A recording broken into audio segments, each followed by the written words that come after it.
नमस्तुभ्यम नमस्तुभ्यम नमाम्यहम्। हम साहब रहे आर्य राष्ट्र के रहने वाले मेरे हम उम्र भाई, आप सभी को मेरा नमस्कार है। स्वागत आप सभी का अपने पसंदीदा प्रोग्राम नाड़ी वैद्य का क्लब के अंदर। आज हम बात करते हैं सोराइसिस से हो ही नहीं हमें क्या करना चाहिए, और हो गया तो क्या करना चाहिए। यानी हमें किसी भी रोग के इलाज के करने से पहले ये जानना चाहिए कि होता क्यों है, यानी कारण क्या है। और जब तक आप कारण को दूर नहीं करेंगे तब तक आप सदा ठीक नहीं हो सकते। इसलिए हमें सोराइसिस के कारण को समझना चाहिए कि सोराइसिस क्या होता है। जो ज़्यादा स्पाइसी भोजन का प्रयोग करते हैं, ज़्यादा चिंता करते हैं और जो घी का प्रयोग नहीं करते, उनके शरीर के अंदर एसिड बढ़ जाता है। और वो एसिड बढ़ा हुआ जब छोटी आंत के द्वारा रक्त में चला जाता है, वहाँ जाकर के ब्लड के अंदर से पित्त की अधिकता हो जाती है और साथ में वायु अधिक हो जाती है। जब वात और पित्त दोनों मिलकर के त्वचागत हो जाते हैं तो वहाँ त्वचा में खुश्की पैदा हो जाती है। लेकिन उस पित्त के साथ जब वात की अधिकता हो जाती है तो ये असाध्य हो जाता है। और जब तक पित्त होता है, पित्त की मात्रा ज़्यादा हो और वात की मात्रा कम हो, वहाँ तक हम सोराइसिस को ठीक कर सकते हैं।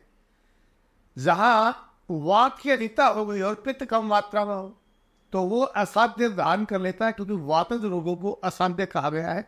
वो भी अगर आपका मानसिक बल हार गया हो तो ज़्यादा तली हुई चीज़ों का प्रयोग बंद कर दीजिए। जो ठंडे के साथ गर्म का प्रयोग करते हैं वो बंद कर दीजिए। जो ज़्यादा चिंता करते हैं उसको बंद कर दीजिए।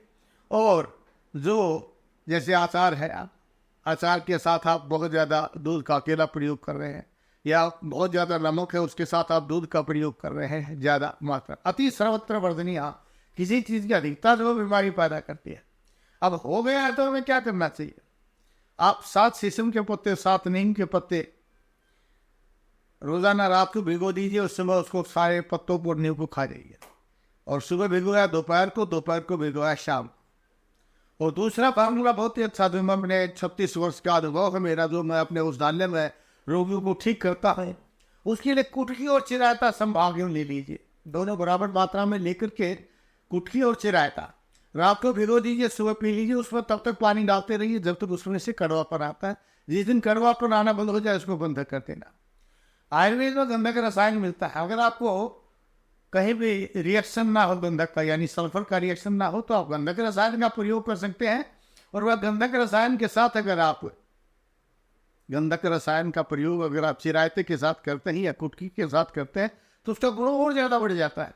तो इसको लेंगे तो हमारा सोराइसिस ठीक हो जाता है।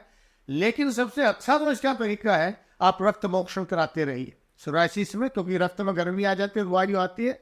तो सप्ताह में 1 बार 2 बार रक्त मोक्षण अवश्य कराइए। उससे सोराइसिस रोग बहुत जल्दी ठीक हो जाता है। अगर आपके पास पैसे की कमी है, गौ सेवक है, तो गौमूत्र ले लीजिए। रोजाना 2 या 3 चम्मच गौमूत्र दूध में मिला करके सुबह सुबह खाली पेट पीजिए। लगातार इसको पीते रहिए या अकेला गौमूत्र लेते रहिए।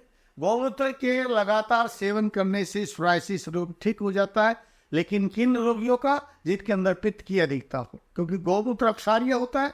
पित्त की अधिकता हो, वहाँ अगर हम आप इसको दे देते हैं तो वहाँ उन रोगियों को ठीक अधिक हो जाती है और जल्दी ठीक हो जाते हैं।